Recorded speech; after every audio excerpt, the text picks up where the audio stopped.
vous voyez, depuis 6 ans, c'est terrible aussi pour la crédibilité de la parole publique, de la parole politique. Oui, c'est effrayant. Comment voulez-vous ensuite qu'on croie à quoi que ce soit? Et après, on s'interroge sur la crise du politique. Mais au-delà de ça, l'État a failli et l'Europe a failli. Je me permets de vous rappeler que l'Europe de Schengen avait quelque sens de cette liberté de circuler à condition que les frontières extérieures de l'Europe soient défendues.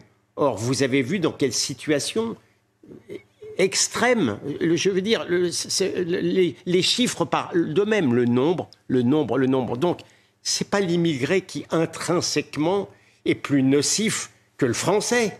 C'est que des gens qui sont en situation effectivement non intégrée, qui ne sont pas dans leur pays, qui sont dans un état, pour reprendre la parole du présidentiel, de grande précarité. Et évidemment, ils ne réagissent plus de la même manière que quelqu'un qui est intégré et quelqu'un qui vit dans son pays.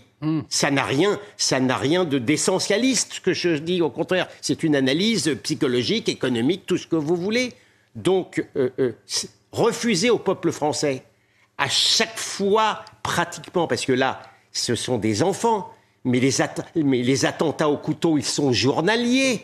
Refuser au peuple français, jour après jour, d'avoir seulement le droit, dans l'impuissance d'État, de l'avoir seulement le droit de dire « ça ne va pas, ça ne va plus », alors là, proprement, c'est inhumain.